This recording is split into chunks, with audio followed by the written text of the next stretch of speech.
Si mi conductor nocturno no se hubiera pasado mi salida, habría abierto la puerta de mi casa y me habría topado de frente con algo que jamás debí haber sobrevivido. Soy Lydia Moore. Tengo 61 años, y esta es mi verdadera historia de Los Ángeles. 6 meses antes, estaba sola junto a una cama de hospital en Glendale, sosteniendo la mano de mi esposo Daniel, mientras las máquinas a su alrededor se apagaban. Llevábamos 39 años casados. Él había sido profesor de historia en la escuela secundaria. Yo había trabajado la mayor parte de mi vida como asistente legal. Cuando murió, el seguro de vida apenas cubrió los gastos médicos del funeral. Lo que quedaba desapareció rápidamente entre los impuestos a la propiedad, los servicios públicos y el costo de simplemente existir en una ciudad que no se detiene ante el duelo. Me mudé a un pequeño bungalow viejo en el este de Los Ángeles, que Daniel y yo habíamos comprado décadas atrás, cuando el vecindario aún parecía una promesa. Ahora la pintura se estaba descascarando, las farolas parpadeaban por la noche, y el silencio dentro de la casa se sentía más pesado que cualquier ruido. Nuestro hijo vivía en Arizona. Llamaba cuando podía, pero ya no éramos cercanos. El duelo tiene la particularidad de alargar distancias que ya existen. A los 61 años, la jubilación no era una opción. Acepté un trabajo nocturno en un archivo privado de documentos legales en el centro de la ciudad. No era un bufete de abogados. Era una operación discreta que almacenaba expedientes de casos civiles, declaraciones selladas y documentos probatorios para litigios en curso. Mi trabajo consistía en registrar archivos, verificar la cadena de custodia y señalar inconsistencias. El trabajo requería concentración y discreción. Me pagaban lo justo para salir adelante. Mi turno terminaba a las 11:45 p.m. Durante años dependí del autobús. Luego recortaron rutas. El último autobús salía antes de que terminara mi turno. Caminar sola por el centro de Los Ángeles a medianoche era algo que mi cuerpo y mis nervios ya no podían soportar. Mi hijo Holt insistió en que me descargara una aplicación de transporte compartido. Me resistí hasta que no tuve más remedio. Así fue como conocí a Aaron. La primera vez que su sedán oscuro se detuvo frente al edificio del archivo, dudé. Era tarde. La calle estaba vacía. Parecía tener unos 50 y pocos años, con ojos cansados y movimientos cautelosos. Pero su calificación era perfecta. 5 estrellas, cientos de viajes. Me subí al asiento trasero y le di mi dirección. «¿Noche larga?», preguntó en voz baja. «Todas las noches», dije. Asintió como si eso lo dijera todo. Durante las siguientes semanas, Aaron siempre aceptaba mis viajes. Las mismas noches, a la misma hora, con la misma presencia tranquila. Nunca hacía preguntas personales. Nunca forzaba la conversación. Pero notaba cosas cuando parecía nerviosa, cuando estaba callada, cuando tenía frío. En octubre empecé a llevarle té, manzanilla servida en una taza de viaje de mi propia cocina. El turno de noche a veces me dejaba las manos temblorosas y el calor me tranquilizaba. Una noche le di una segunda taza. «No tienes que hacerlo», dijo. «Lo sé», respondí. «Pero las noches son largas». La aceptó con un asentimiento que parecía más pesado que la gratitud. Para noviembre, esos viajes de 12 minutos eran la única vez que hablaba con otro ser humano cara a cara. Aaron recordaba mi rutina. Recordaba cómo parpadeaba la luz de mi porche. Recordaba qué noches cerraba la puerta con llave 2 veces. Lo que yo no sabía era que alguien más también me observaba. Y la noche en que Aaron no vio mi salida, la vida que creía comprender finalmente se desmoronó. Esa fue la noche en que todo comenzó. Aaron rara vez hablaba primero, pero cuando lo hacía, nunca era una charla trivial. Hacía preguntas importantes y luego esperaba la respuesta sin presionarme. Con el tiempo, aprendí que el silencio no lo incomodaba. Lo entendía. Una noche, unas semanas después de conocernos, me contó que solía ser técnico de sistemas eléctricos. Trabajó en el mantenimiento de edificios comerciales por toda la ciudad durante casi 20 años. Luego, un accidente en un andamio le aplastó 2 vértebras en la parte baja de la espalda. La empresa llegó a un acuerdo. El trabajo desapareció. El dolor permaneció.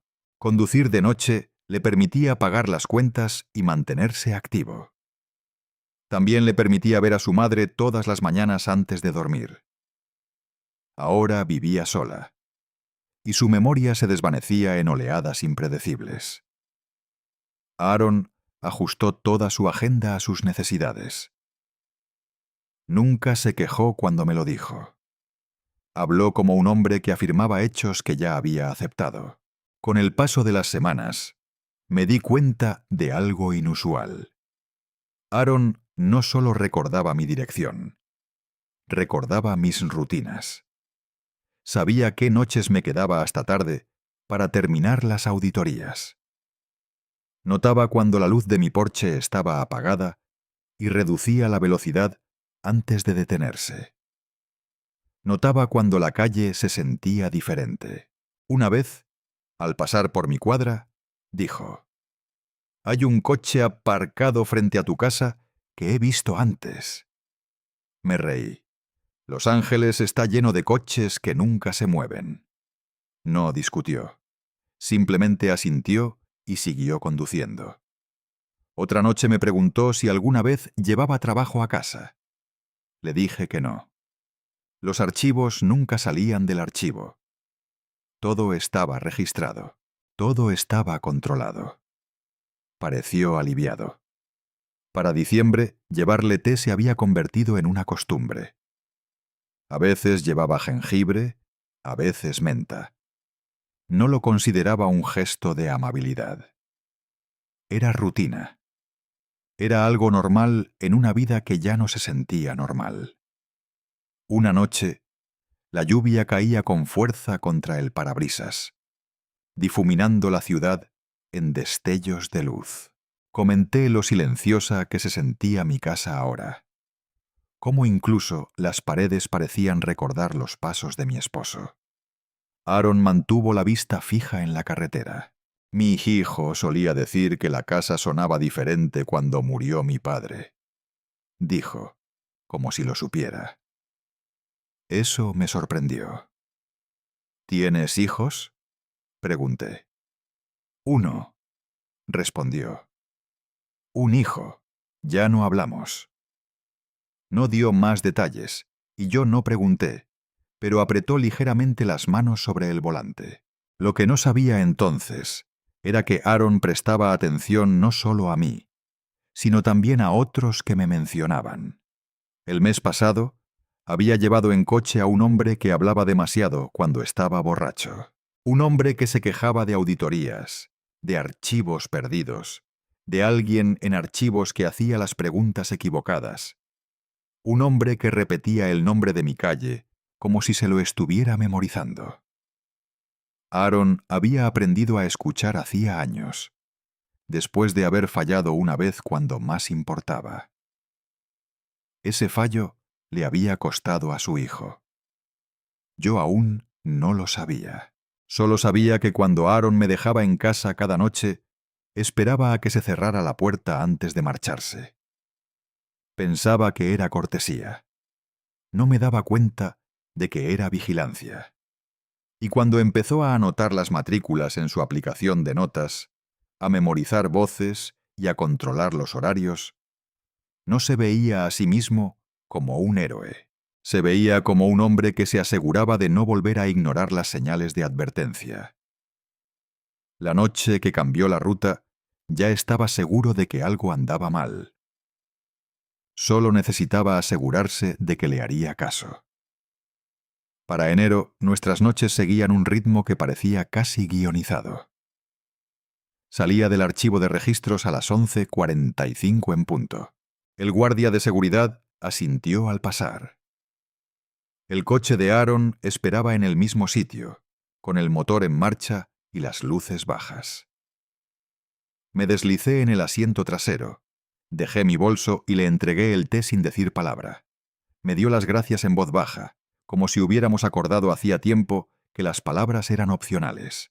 Esos 12 minutos se convirtieron en el único momento de mi día en el que me sentía segura.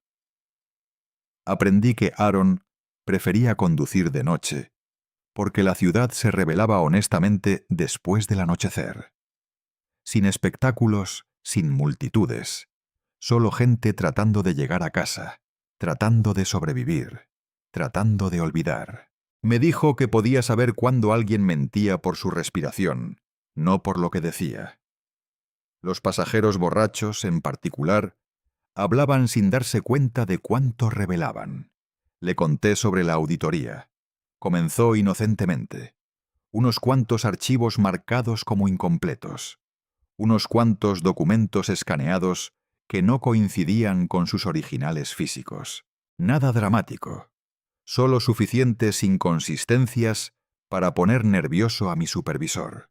Me habían asignado la tarea de revisar casos civiles archivados relacionados con acuerdos de personas mayores y reclamaciones por discapacidad, el tipo de casos a los que nadie prestaba atención una vez firmados los documentos.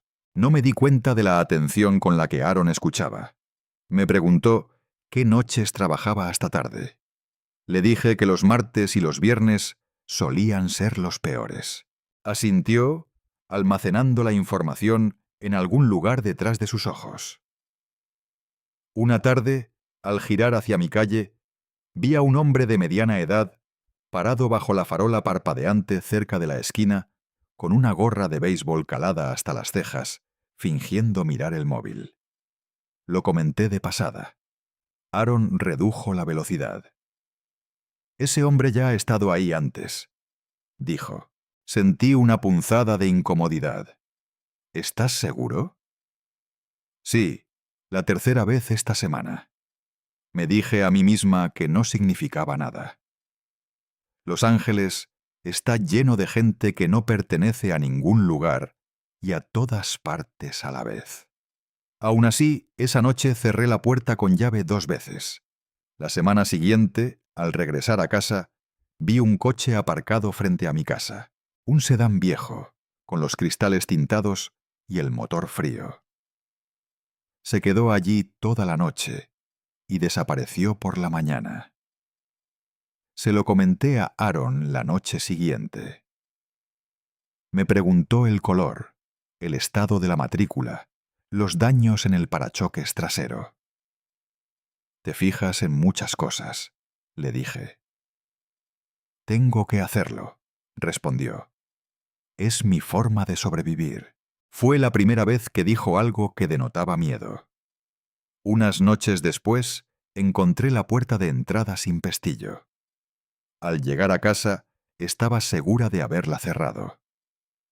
El pestillo era viejo, oxidado, poco fiable. Me dije a mí misma que no era nada.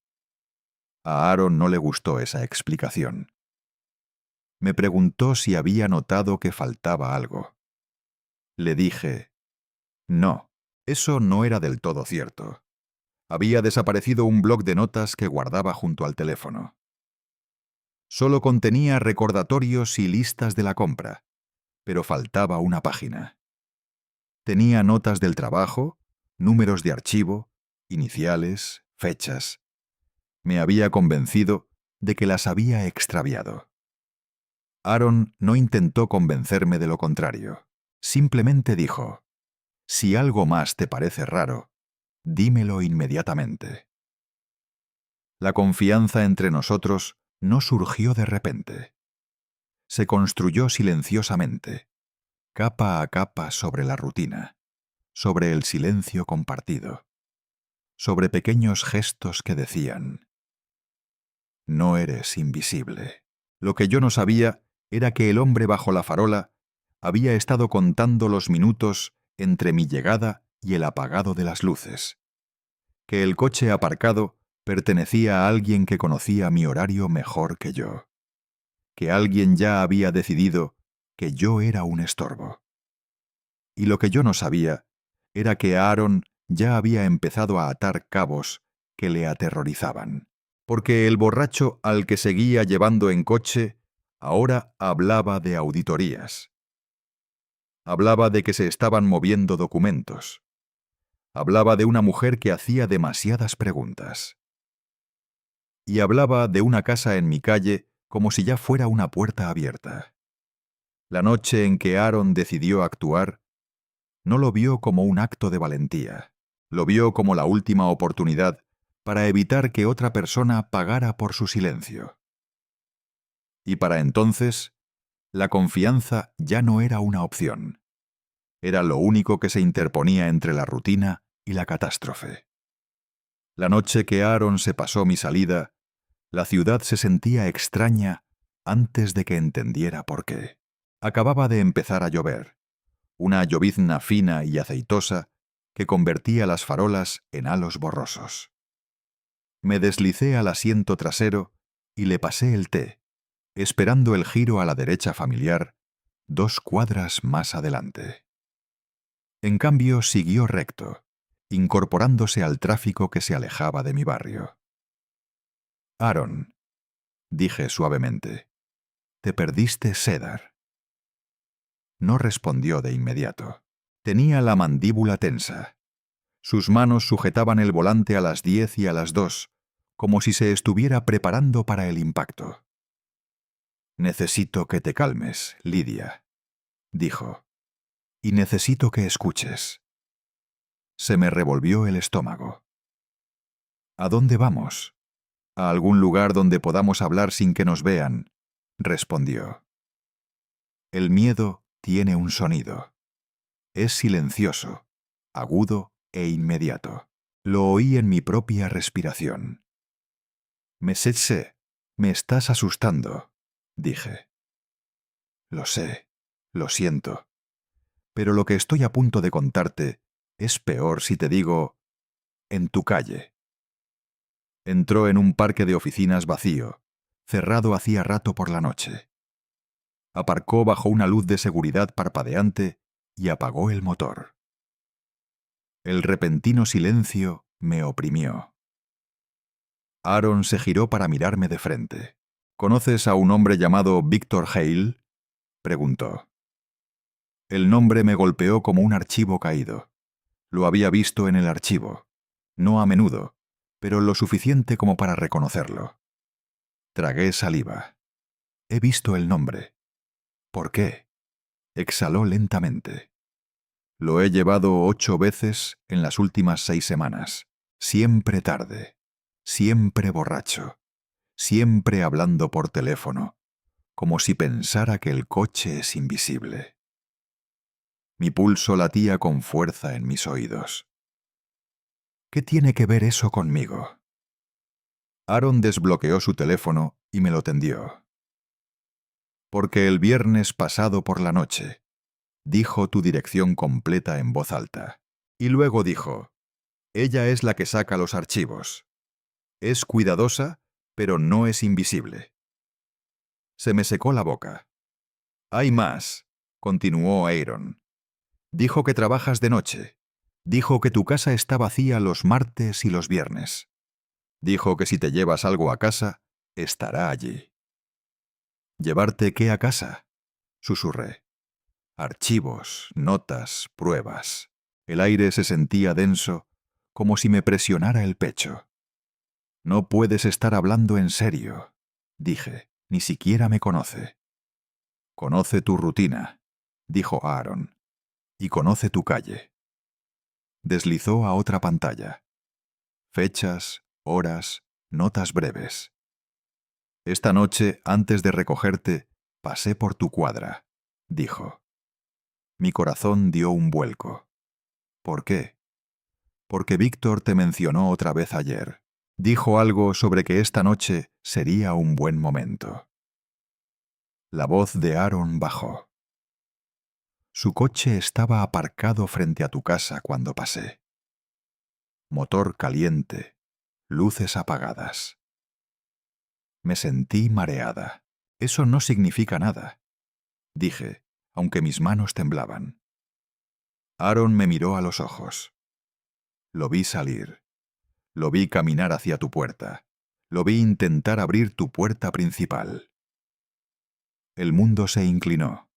Intentó abrir mi puerta.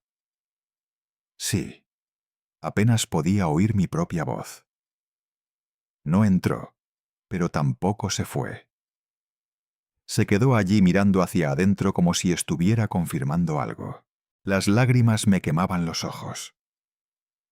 ¿Por qué me dices esto?, pregunté.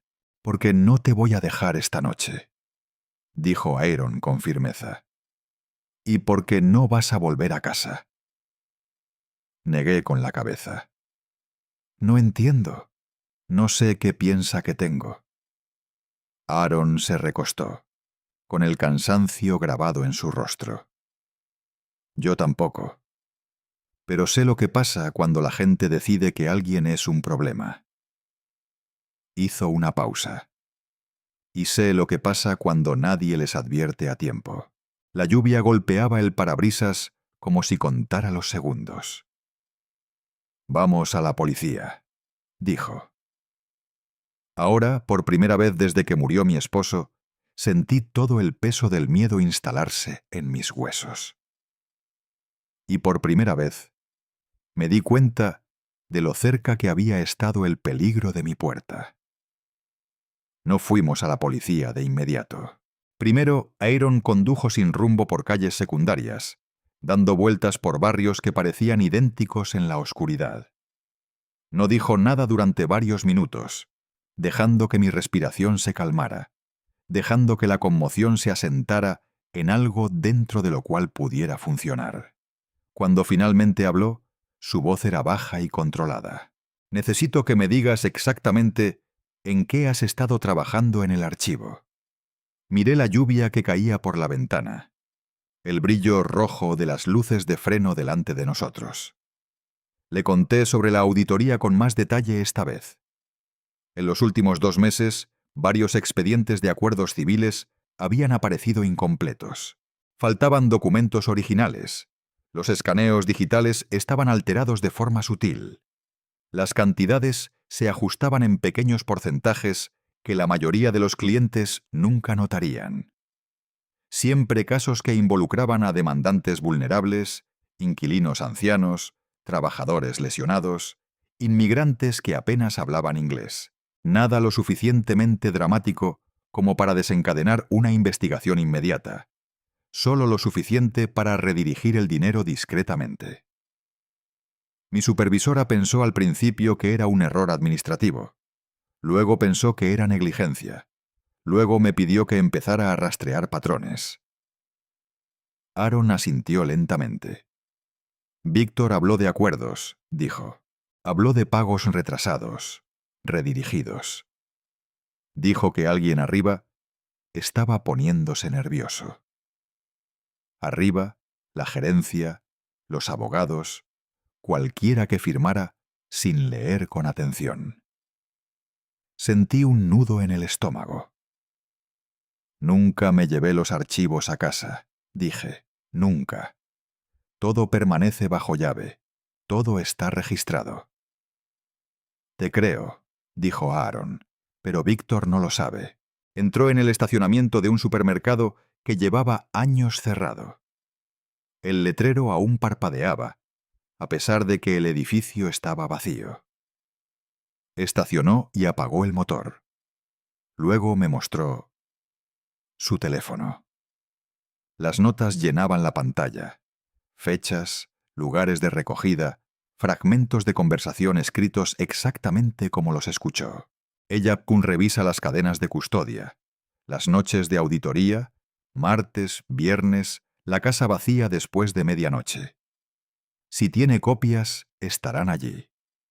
Me sentí mal. «¿Escribiste todo esto?», dije, después del tercer viaje. «Sí», respondió Aaron cuando comenzó a repetir el nombre de tu calle como si lo estuviera practicando. Me temblaban las manos mientras deslizaba el dedo. Había más.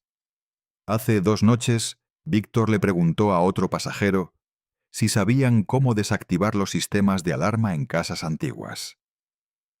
Anoche habló sobre garajes y puertas traseras y cómo la gente nunca los refuerza. Cerré los ojos. Recordé la bisagra suelta de la puerta de mi garaje, la ventana que nunca cerraba bien y el bloc de notas que había desaparecido. Pensé que lo había perdido, susurré. Aaron no respondió de inmediato. Metió la mano en la consola central y sacó una pequeña grabadora digital. Comencé a grabar sus viajes, dijo. Solo audio para mi propia protección.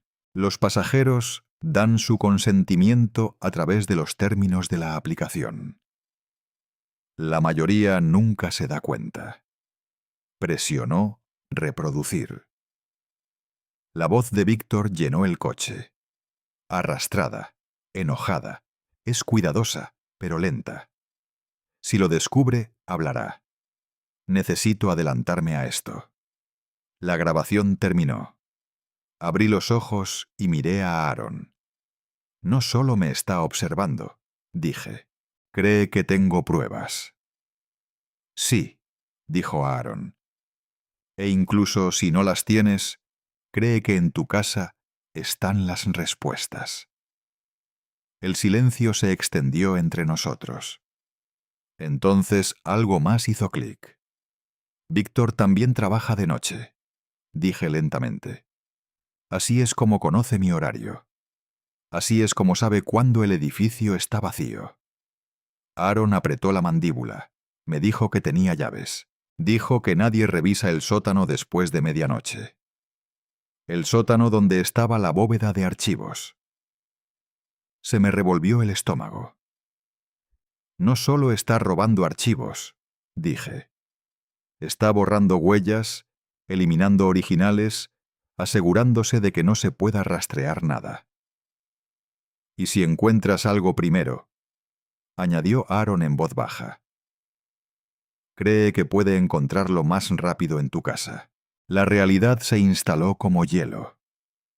Si hubiera ido a casa esta noche, habría...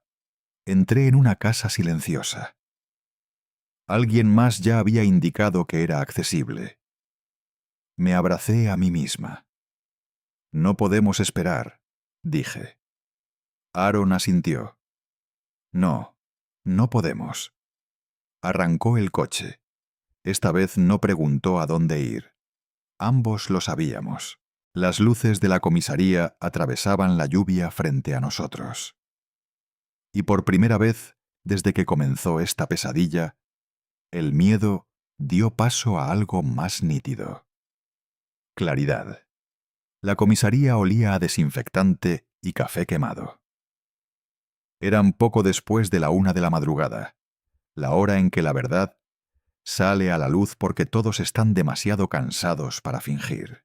Aaron y yo nos sentamos uno al lado del otro en una mesa de metal mientras un agente tomaba notas, sus bolígrafos rascando constantemente como si ya presentiera que esto no sería sencillo. Conté mi historia primero. Mi trabajo, la auditoría, los archivos desaparecidos, el coche al otro lado de la calle, la puerta sin cerrar, el bloc de notas desaparecido. Decirlo en voz alta lo hizo real de una manera a la que mi mente se había resistido hasta ahora. Entonces Aaron habló. Entregó su teléfono, sus notas, las fechas y horas, las grabaciones de audio. La expresión de la gente. Cambió cuando la voz de Víctor llenó la habitación. No fue sorpresa, sino reconocimiento. Salió y regresó con un detective cuyo cabello era mayormente gris y cuyos ojos no se perdían nada. Víctor Hale trabaja en seguridad privada. dijo el detective lentamente. Cobertura nocturna. Vigilancia rotativa. Contuve la respiración. ¿Seguridad dónde? Pregunté. El detective sostuvo mi mirada. Su edificio de archivos y otras 2 instalaciones vinculadas al almacenamiento de litigios civiles. Las habitaciones parecen inclinadas. Tiene llaves, susurré. Sí, dijo el detective. Acceso limitado lo suficiente como para moverse sin ser visto. Sentí que algo dentro de mí se abría. Por eso los archivos desaparecieron sin alarmas. Por eso los registros parecían limpios. No estaba entrando ilegalmente. Pertenecía allí. El detective se inclinó hacia adelante. Hay algo más. Víctor Hale no te eligió al azar. Deslizó una fotografía sobre la mesa. Una antigua. Un grupo de hombres de pie frente a las escaleras de un juzgado hace años. Reconocí una cara de inmediato. Mi esposo. Daniel estaba en la foto, más joven, con el brazo alrededor de otro hombre. Víctor Hale. La miré fijamente, con el pecho oprimido. Trabajaron juntos hace años, dijo el detective. Su exesposo testificó en un caso de fraude civil que le costó a Hale su licencia de contratista. Después de eso, lo incluyeron en la lista negra. Su carrera se arruinó. Me sentí fatal. Daniel nunca me dijo ese nombre, dije. Nunca habló de ello. Probablemente pensó que todo había terminado, respondió el detective. Hale no lo creía. La realidad lo golpeó de lleno. Esto no se trataba solo de archivos o dinero. Era algo personal. La siguió por su trabajo, continuó el detective. Pero cuando se dio cuenta de con quién estaba casada, se convirtió en algo más. De lo contrario, un riesgo y una oportunidad. Me temblaban las manos. El detective se puso de pie. Vamos a obtener una orden judicial para su residencia, sus trasteros y su vehículo. Los agentes se movieron rápidamente después de eso. Las radios crepitaban, las puertas se abrían y cerraban. Aaron se quedó conmigo mientras todo se aceleraba más allá de mi capacidad de procesamiento. 2 horas después, el detective regresó. Encontraron cientos de documentos legales alterados, dijo. Originales eliminados, páginas de reemplazo falsificadas, evidencia de desvíos de acuerdos que superaban el $500,000. Se me revolvió el estómago. Y en su garaje, añadió, encontraron fotos impresas de su casa, su puerta trasera, notas sobre su agenda y una lista etiquetada como contingencia. Apenas podía respirar. ¿Qué había en ella? Pregunté. Su nombre, dijo el detective, y una fecha. Esta noche. El silencio se apoderó de la habitación. Estaba planeando confrontarla, continuó el detective. Registrar su casa, intimidarla, si fuera necesario, silenciarla. Las palabras sonaban irreales. Lo interceptamos cuando regresaba. El detective dijo, está bajo custodia. Me cubrí la cara y sollocé. Un sonido crudo e incontrolable. Aaron no habló. Simplemente puso su mano sobre la mesa cerca de la mía, lo suficientemente cerca como para que pudiera sentir su calor. Estás a salvo ahora, dijo el detective. No me sentía a salvo. Sentía que acababa de alejarme del borde de algo que me habría borrado por completo. Y sabía con absoluta certeza que si Aaron no se hubiera perdido mi salida, no habría historia que contar. Las semanas que siguieron se sintieron irreales, como vivir dentro de la memoria de otra persona. No volví a casa de inmediato. La policía me alojó en un pequeño hotel bajo protección temporal mientras terminaban su investigación. Los agentes me escoltaban cuando necesitaba ropa o documentos. Mi vida tranquila se había convertido en evidencia. El arresto de Victor Hale no hizo desaparecer el miedo. Lo agudizó. Revivía cada noche en mi mente, cada rutina que había creído inofensiva. Me preguntaba cuánto tiempo me había estado observando. Me preguntaba cuán cerca estuve de abrirle la puerta sin saber jamás por qué. La investigación se amplió rápidamente. El edificio del archivo estuvo precintado durante 2 días. Investigadores federales se unieron al caso. Descubrieron una red de expedientes civiles alterados vinculados a múltiples cuentas fantasma. Dinero desviado de acuerdos destinados a personas que no podían pagar abogados ni segundas oportunidades. Hale no había actuado solo al principio, pero fue el único lo suficientemente arrogante como para seguir adelante después de que los demás se retiraran, y el único lo suficientemente imprudente como para dejarse llevar por el alcohol en el coche equivocado. Aaron prestó declaración 2 veces, una a detectives locales y otra a agentes federales. Sus notas se convirtieron en una cronología. Sus grabaciones se convirtieron en la columna vertebral.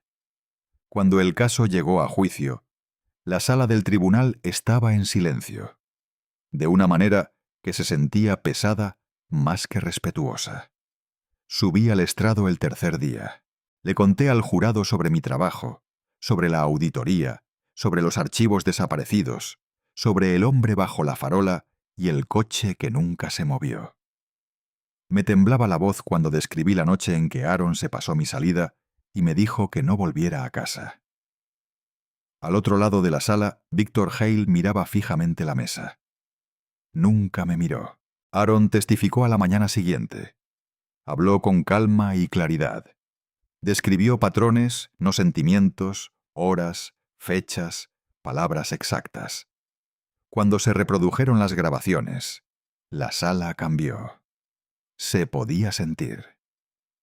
El momento en que el jurado comprendió que esto no era especulación, era intención.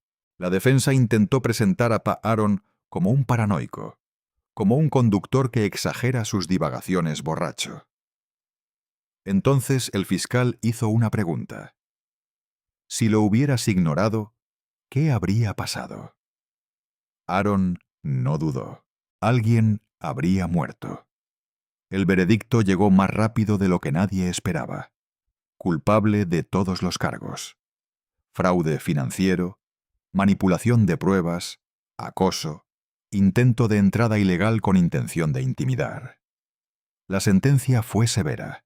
Suficientes años como para que Victor Hale envejeciera tras muros de hormigón. Cuando terminó, esperaba alivio. Lo que sentí, en cambio, fue vacío. La justicia no restaura lo que el miedo roba. Solo cierra la puerta tras de sí. Lentamente, la vida comenzó a recuperar una forma que reconocía. Volví al trabajo. El archivo reabrió bajo nueva administración. Nuevas medidas de seguridad, nueva supervisión. La auditoría que había comenzado en silencio había culminado en algo mucho más grande de lo que jamás imaginé.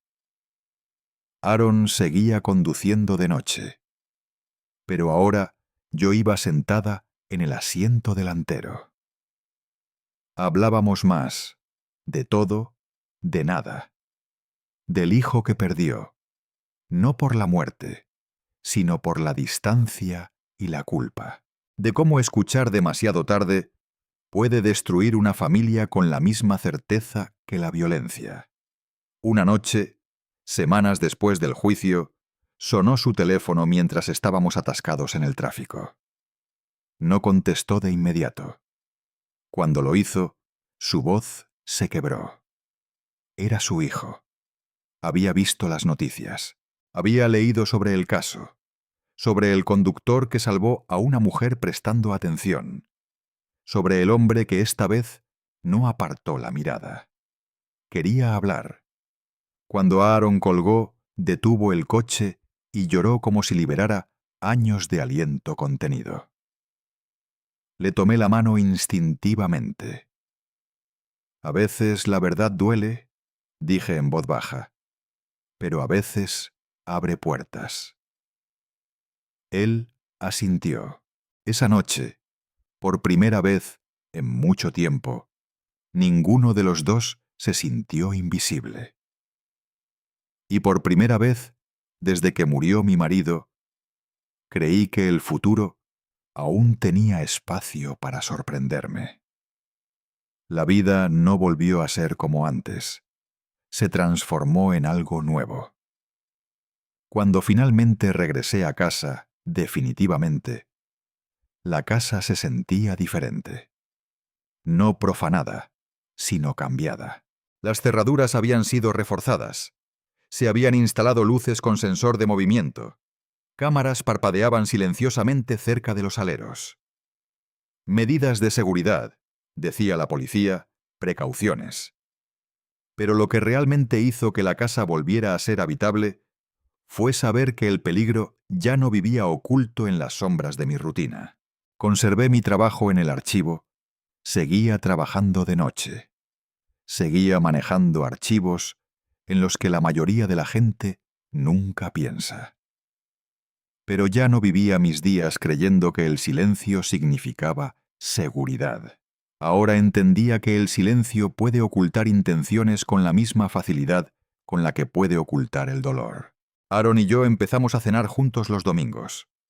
Al principio solo era café, luego sopa, luego comidas más largas. Me presentó a su madre, quien me sonrió como si reconociera algo familiar, incluso cuando las palabras se le escapaban.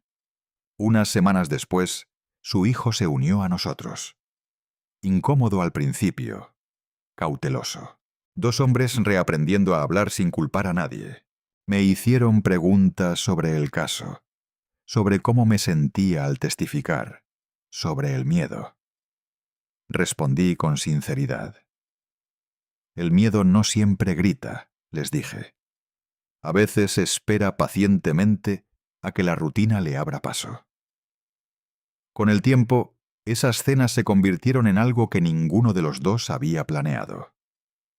Una familia formada no por lazos de sangre, sino por la atención. En el trabajo empezó una nueva empleada, joven, abrumada, que trabajaba de noche porque necesitaba el dinero, no porque quisiera las horas. Reconocí la tensión en sus hombros, la forma en que dudaba antes de hacer preguntas. Una noche le llevé té. Me miró como si le hubiera dado algo especial. Gracias, dijo en voz baja. No tienes idea de cuánto me ayuda esto. Pero sí la tenía. Sabía exactamente lo que significaba ser vista en un lugar donde la mayoría de la gente simplemente te ignora. Meses después, Aaron recibió una llamada mientras me llevaba a casa. Su hijo había decidido regresar a Los Ángeles poco a poco, con cuidado, pero con determinación. Estaban reconstruyendo algo que se había roto mucho antes de que yo los conociera. Esa noche, cuando Aaron me dejó en casa, esperó a que entrara antes de marcharse. Algunos hábitos nunca desaparecen. Ahora tengo 62 años. Sigo viviendo en mi pequeño bungalow en el este de Los Ángeles. Sigo trabajando de noche. Sigo tomando té cuando me tiemblan las manos. Pero ya no creo estar sola en el silencio. Pienso a menudo en lo fácil que esta historia podría haber terminado de otra manera si no le hubiera hablado al conductor, si no le hubiera ofrecido una taza de té, si Aaron no hubiera aprendido a escuchar cuando los demás apartaban la mirada. La amabilidad no me salvó porque fuera mágica o heroica. Me salvó porque creó una conexión. La conexión crea conciencia.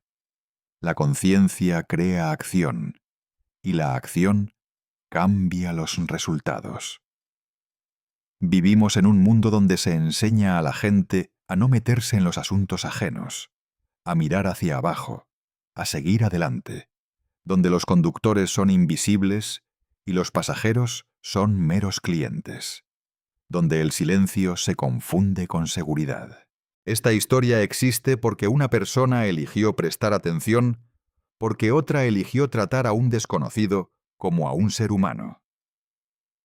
Así que esta es la lección que llevo conmigo. Sé amable no porque esperes algo a cambio. Sé amable porque la atención no es debilidad. Sé amable porque escuchar puede salvar una vida. Puede que nunca sepas a quién interrumpes en su rutina, a quién interrumpes en su miedo, a quién le cambias el final silenciosamente al elegir verlos. Le daba té a mi conductor nocturno todas las semanas. Una noche se pasó mi salida y por eso sigo aquí para contar esta historia. Esta fue mi verdadera historia de Los Ángeles. Mirando hacia atrás, ahora sé que mi vida no se salvó por suerte ni por valentía. Se salvó por atención, por amabilidad, por dos personas que eligieron no tratarse como ruido de fondo en una noche larga y agotadora. No le di té a Aaron porque pensara que importaría. Se lo di porque me pareció humano, porque el dolor me había enseñado lo pesado que puede ser el silencio. Y a cambio, él escuchó cuando otros habrían ignorado. Notó patrones, confió en sus instintos, eligió actuar. Lo que aprendí es esto: el mal rara vez llega ruidosamente. Se esconde dentro de la rutina, dentro de los horarios, dentro de la creencia de que nada malo sucederá esta noche, porque nada malo sucedió ayer. La amabilidad no te hace débil. La conciencia no te hace paranoico. Preocuparse por los demás no te hace tonto. A veces, la amabilidad es lo que te mantiene con vida. ¿Qué lección sacaste de esta historia? ¿Desde dónde la estás viendo? Cuéntame tu ciudad en los comentarios.